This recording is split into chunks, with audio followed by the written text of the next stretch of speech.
네, 안녕하세요. 이번 시간에 이제 영업 실무 들어가겠습니다. 여러분 이제 저와 같이 1과목, 2과목, 3과목까지 지금 이제 온 거죠. 근데 3과목 앞에 리스크 관리까지 이제 진행을 했습니다.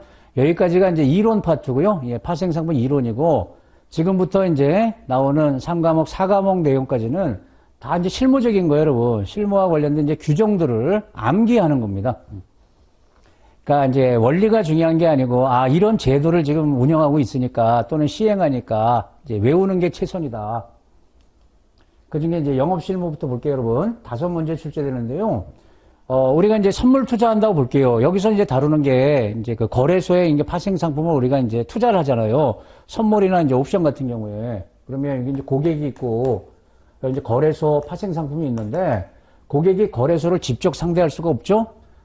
회원사를 통해서 이제 중개가 되는 겁니다. 이 회원사가 증권사잖아요. 증권사. 그러면 이제 이런 이제 절차가 필요한데 얘와 얘 사이에 이제 핵심이 이제 계좌를 개설해야 되겠죠. 계좌 개설. 여러분 주식 계좌 가지고 선물 옵션 투자 못 해요. 선물 옵션 거래하려고 그러면 별도 파생상품 계좌가 필요합니다. 그 얘기고 그럼 요 뒤에는 뭐냐면 이제 선물 투자를 하겠다 또는 뭐 옵션 투자를 하겠다 그러면 거래소 이제 규정이 있을 거잖아요. 여기가 이제 거래소 규정입니다. 즉, 이 앞단에서는 뭘 다루는 거냐면 이런 것들 뭐 투자 권유 이제 방법이라든지 계좌 개설 요 내용을 다루고 요 뒷단에서 이제 거래소가 이제 만들어 놓은 표준화된 조건 규정을 다루는 겁니다. 규정들이 이렇게 쭉 있고요. 근데 이제 공부하실 때 일단 이제 교재 분량이 굉장히 많습니다. 하지만 여기서 중요한 것만 이제 뽑아가지고 이렇게 말씀을 드릴게요. 꼭 외워야 되는 거. 그리고 4과목 제일 마지막 파트에 가시면 이제 거래소 규정이 있거든요. 이것도 이제 제가 이제 말씀을 드릴 텐데, 이 거래소 규정, 여기 있잖아요. 그러니까 이 영업 실무에서 나오는 내용하고 이 4과목 거래소 규정에서 나오는 내용이 중복되는 게 많아요. 그래서 제가 이제 강의를 할 때, 중복이 되는 건 될 수 있는 대로 좀 줄이고 한 군데서 설명을 드리겠습니다. 나중에 복습하실 때는 이 4과목의 거래소 규정하고 이 영업 실무를 묶어가지고 같이 이렇게 정리를 하세요. 그게 효과적입니다. 함께 정리하는 게 왜? 같은 내용을 담고 있으니까. 네, 그리고 이 앞단에 있는 내용들은 뭐 투자 권유하는 방법이 이런 건 일반적인 거란 말이에요. 이런 것들도 뒤에 직무윤리라든지 이제 법규 이런 데서 훨씬 자세하게 다룰 겁니다. 네, 그럼 이제 시작을 해볼게요. 투자 권유 얘기부터. 뭐 일반적인 얘기죠, 여러분. 금융투자상품 고객한테 이제 권유할 때 어떻게 해야 되냐. 투자 권유의 이제 정의부터 보면 투자 권유한다는 것은 이 계약 체결을 권유하는 걸 말해요. 그러니까 계약의 체결을 전제로 투자 권유를 하는 거예요. 그러니까 특정 투자자를 상대로 불특정이 아니고 특정 투자자 상대로 금융투자상품 매매라든지 자문계약, 일임계약, 신탁계약 이런 거 있죠? 이런 계약 체결을 권유하는 행위, 이게 이제 투자 권유인데요. 그러면 뒤집으면 전제가 이거라는 거예요. 매매나 계약 체결을 전제로 해서 권유를 하는 거기 때문에 이걸 수반하지 않는 것은 투자 권유가 아니라는 겁니다. 이게 수반되지 않는 단순 상담이라든지 상품 안내 정도는 투자 권유가 아니다? 아니라는 거예요. 투자 권유는 계약 체결을 전제로 한다는 거죠. 그래서 이렇게 단순 상담할 때는 투자자 정보 확인서 작성할 필요 없습니다. 그리고 자, 투자 권유하기 전에 반드시 확인해야 되는 게 있죠, 여러분. 고객이 방문을 했다 그랬을 때 방문 목적 당연히 해야 되고요. 투자 권유를 이제 희망하는지 이거를 확인을 해야 됩니다. 여기에 따라 투자 권유하는 절차가 다르죠. 그리고 또 중요한 게 이거예요, 여러분. 이제 우리 금소법에 이런 게 규정이 되지 않았습니까? 예전에 이제 자본시장법에서 일반 투자자, 전문 투자자 이렇게 이제 표현을 했었는데 그 말을 지금도 씁니다. 하지만 금소법에서는 일반 금융소비자, 이게 일반 투자자 얘기하는 거예요. 전문 금융소비자, 전문 투자자. 이걸 확인해야죠. 전문 투자자는 까다롭지 않고요. 일반 투자자한테 투자 권유하는 절차가 까다롭단 말이에요. 이걸 투자 권유하기 전에 이제 확인을 해야 된다. 넘어갑니다. 자, 이제 3절에 이제 필요한 것만 이렇게 볼게요, 여러분. 일반 금융 소비자에 대해서 이제 반드시 준수해야 되는 투자 권유할 때 요 3가지 있지 않습니까? 요것은 전문 투자자한테는 적용되는 게 아닙니다. 일반 투자자에게 이제 적용하는 거다. 잘 아시는 적합성, 적정성, 설명 의무 요 세 가지는 일반 투자자한테는 반드시 적용시켜야 된다. 적합성 원칙이라는 게 뭐예요, 여러분? 투자자한테 적합한 것을 권하는 거죠. 그러려고 그러면 투자자 정보를 파악해야 된다. 핵심이 투자자 정보가 이거죠. 투자 목적, 재산, 경험 이런 것들을 투자자 정보라고 하고요. 이런 걸 이제 파악을 해야 돼요. 그래서 투자자한테 적합하지 않은 투자 권유를 하면 안 되겠다. 그게 적합성 원칙이고, 그다음에 적정성이라는 것은 다른 의미죠. 적정성 원칙, 대상 상품이라는 게 있습니다. 반드시 적정성 원칙을 적용해야 되는 이런 상품은요, 투자 권유를 하지 않고 판매하려는 경우에도, 그러니까 투자 권유를 하지 않는다는 건 뭐냐면 투자자가 와가지고 내가 생각한 거 있으니까 이거 가입할 거야. 이래도 팔아야 된단 말이에요. 그런데 그게 적정성 원칙을 적용해야 되는 상품이면은 반드시 투자자 정보를 파악해야 됩니다. 만약에 투자자가 정보를 제공하지 않잖아요. 판매할 수가 없습니다. 그래서 이제 정보를 파악했단 말이에요. 그러면 거기에 비춰서 해당 요 상품들이 투자자한테 적정한지 이거를 판단해 주는 겁니다.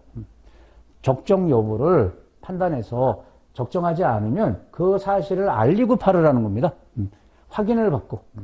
이때는 팔아도 돼요. 고객이 굳이 가입하겠다 그러면 판매회사 직원은 어디까지가 의무예요?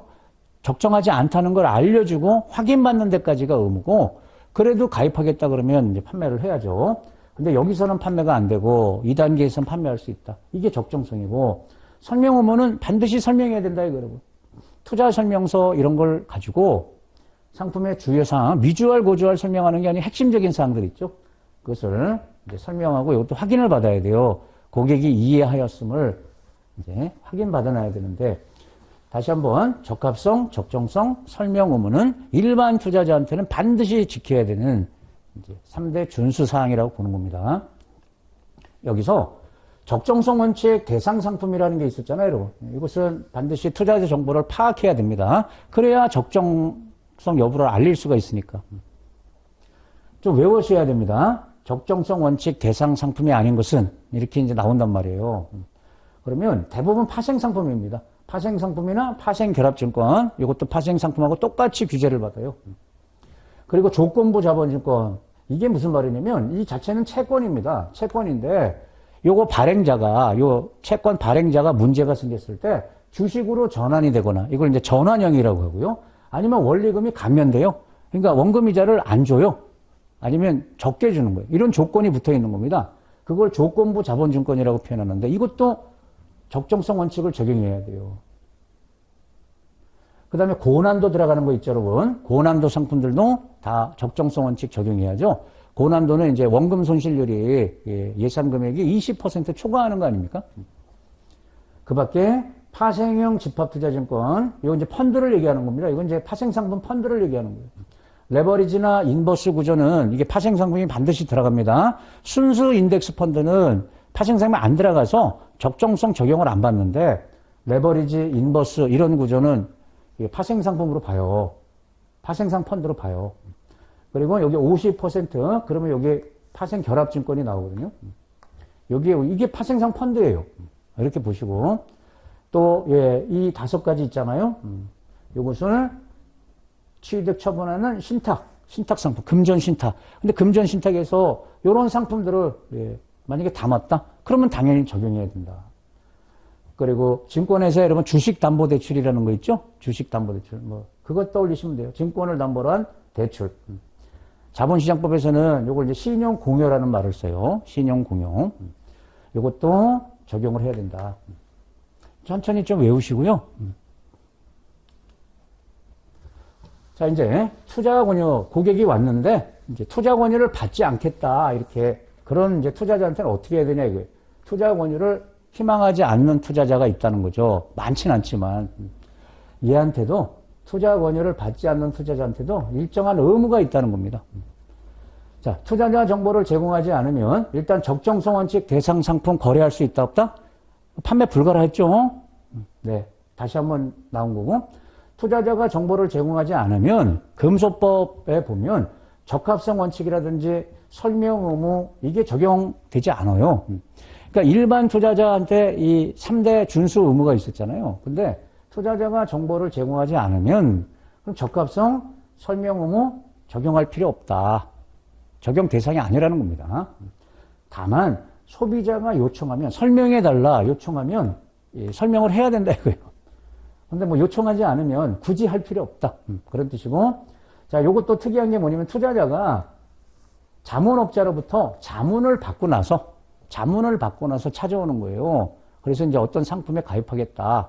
이랬을 때 자문 결과에 따른 상품 구매를 요청할 때는 적합성 설명 의무 이런 거 생략해도 됩니다. 생략할 수 있다는 겁니다. 설명서 교부까지. 이게 왜 그럴까요, 여러분?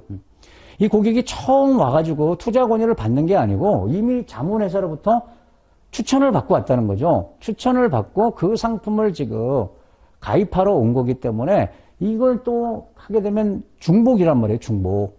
그래서 이거 생략합니다. 자문업자가 이제 추천했다는 것을 이제 확인하면 되겠죠.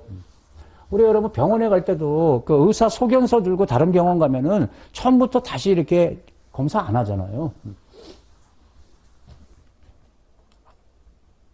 자, 이번에는 희망하는 투자 권유를 받겠다. 이게 일반적이겠죠.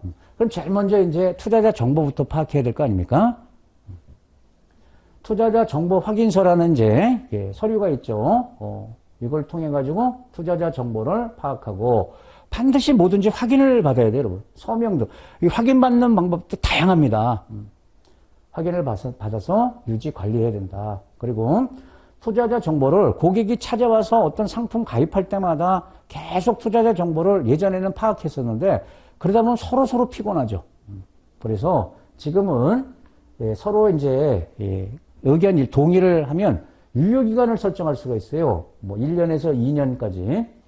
투자자 정보의 유효기간을 만약에 설정하면 그러면 이 사이에서는 다시 파악할 필요 없습니다. 오히려 그걸 좋다고 보는 겁니다. 예전에 파악한 거 변경이 없다라고 보고 그 절차를 따르는 거예요. 그걸로 간주한다. 물론 투자자가 이제 동의했을 때. 그리고 이제 이걸 통해서 투자자 정보를 파악해서 성향을 분석하려고 하는 거거든요. 투자자 성향을 분석하는 건데 이것은 회사가 자체적으로 이렇게 기준을 갖고 이제 성향을 나누면 되는 겁니다. 그러니까 딱 하나의 방법만 있는 건 아닙니다. 회사가 자체적으로 기준을 만들어 놓고 성향을 이제 분류해서 거기에 적합한 상품을 이제 투자 권유해야 되겠죠. 그럴 때 여기 보면요, 투자자 성향을 이제 유형을 나누는데요. 그 이제 일종의 예시라는 거예요. 여기서 이제 어떤 방식으로 투자자 성향을 나누든지 그것은 금융회사가 자체적으로 선택하는 건데 여기 1방식부터 5방식이 있는데 여기 가만히 보면 여기에 차이점이 뭐냐면요. 이 투자자 성향을 여기는 고위험, 고수익, 세 가지 유형으로 나누는 거예요. 1방식이 세 가지 유형으로 나누는 거고 요거는 네 가지죠. 요건 5가지, 6가지, 7가지 유형으로 이렇게 나누는 걸 말하는 거예요. 4개. 뭐 써가면서 외우지 마세요. 가만히 보면 이게 7가지로 구분된단 말이에요. 이런 식의 투자자 성향을 이제 구분을 이제 하고 그러면 여기에 적합한 이제 상품들이 이제 있을 테니까 그걸 투자 권유해야 된다. 넘어갑니다. 적합성, 적정성, 설명 의무. 자, 이 세 가지 그럼 뭐가 떠올라요? 일반 금융소비자 또는 일반 투자자를 대상으로 이제 적용하는 거죠. 이 중에 교재 내용에 보면 특히 여러분 장외 파생 상품을 투자 권유할 때는 주의해야 됩니다. 파생 상품은 장내하고 장외가 완전히 달라요, 여러분. 장외가 훨씬 위험이 커서 규제하는 방법이 다르죠. 그래서 장외 파생 상품은 요거 기억하세요. 장외 파생 상품 거래 상대방이 자, 일반 투자자일 때, 전문 투자자가 아니고 일반 투자자인 경우에는 투자 권유 여부와 상관없이 이게 중요합니다. 위험회피 목적으로만 거래할 수가 있습니다.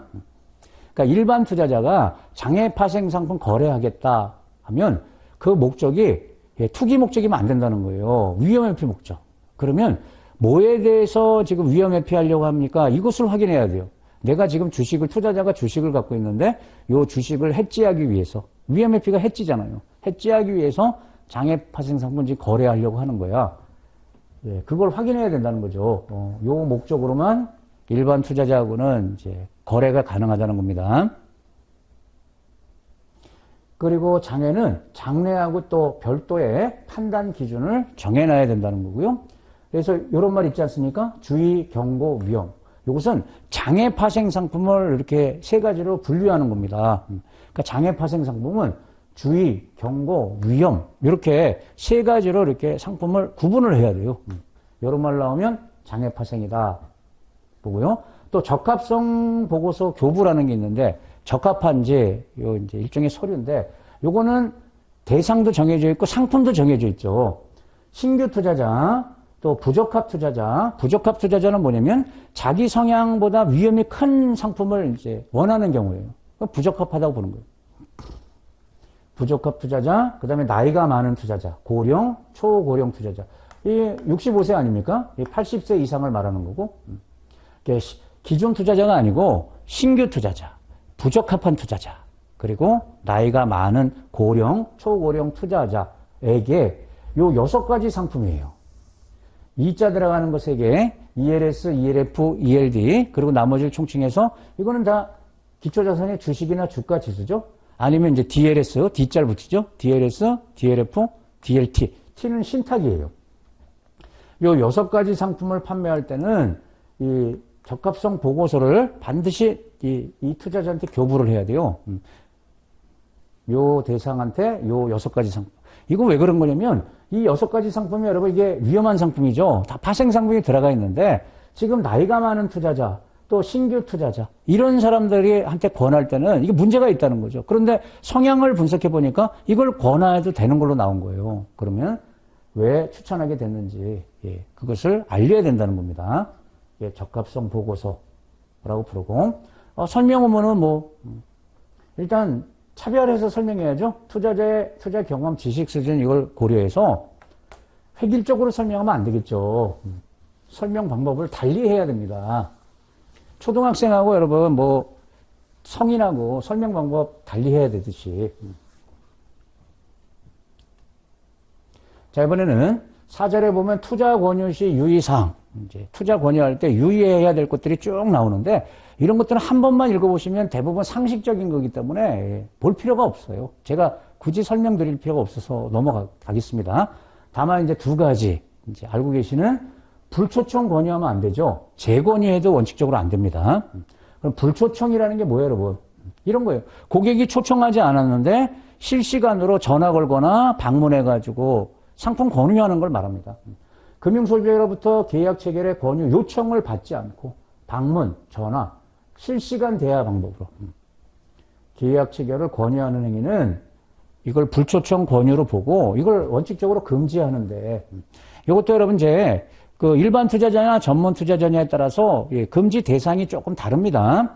이런 것들은 직무윤리 공부하시면 이제 나올 겁니다. 그래서 여기서 뺐습니다. 그리고 이제 재권유도 원칙적으로 안 돼요. 투자 권유를 받은 투자자가 이를 거부하는 의사를 표시했다. 다음에 올게. 그랬을 때, 조금만 기다려주세요. 집요하게 하면 안 된다는 겁니다. 재권유하면 안 됩니다. 원칙적으로. 그런데 예외적으로 1개월입니다. 1개월이 지나면 재권유할 수 있어요. 똑같은 상품에 대해서. 그리고 바로 그 자리에서 다른 종류의 상품이면 재권유가 됩니다. 1개월이 지나거나 다른 상품을, 이 다른 상품도 뭐 이름이 다르다고 해서 다른 상품이 아니고요. 여기 유형들이 있습니다.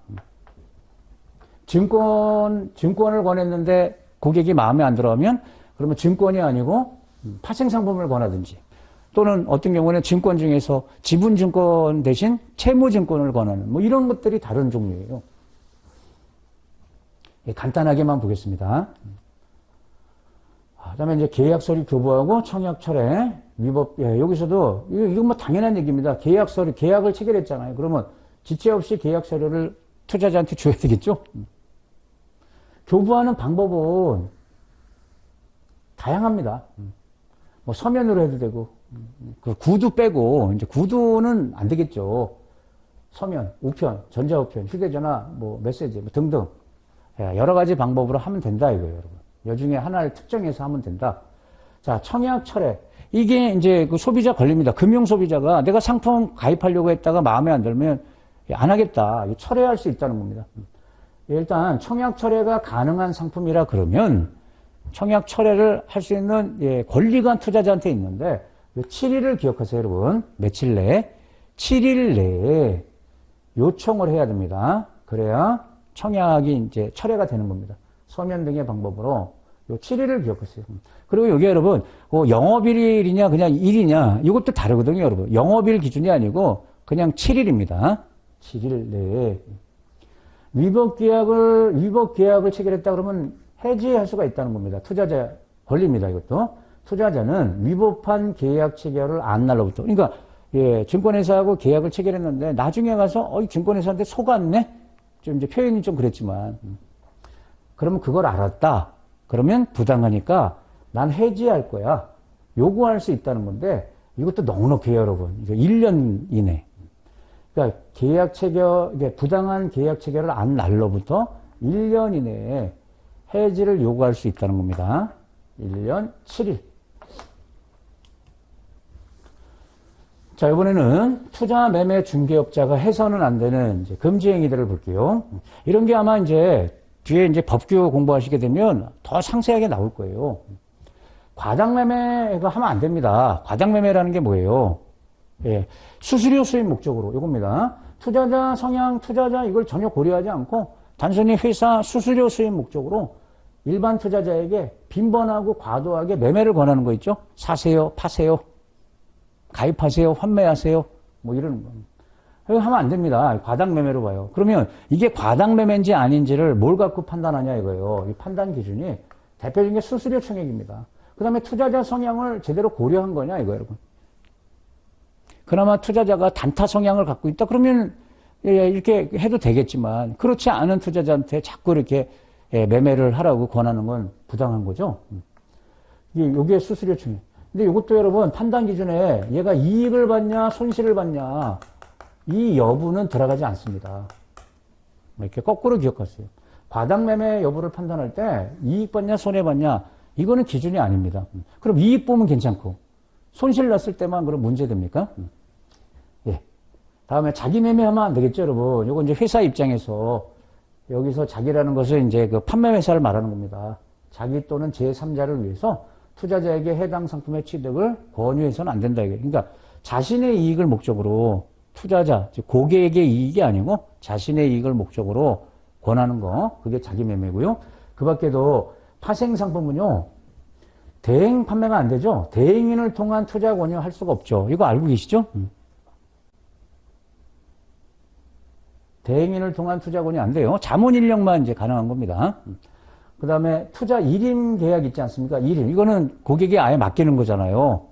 이것은 별도의 일임 계약에 의해서 해야 된다는 겁니다. 그렇지 않으면 불가다. 지금 무슨 말이냐면 여기 여러분 금융투자업이 투자 매매업도 있고 중개업도 있고 일임업도 있고 자문업도 있잖아요. 그런데 투자 일임 이 계약은 투자 매매업 중개업자가 하는 게 아니기 때문에 이런 뜻이에요. 아니기 때문에 별도의 투자 일임 계약에 의해서 이루어지는 거지 거기에 따르지 않으면 불가하다는 겁니다. 얘네들이 일임 받으면 안 된다는 겁니다.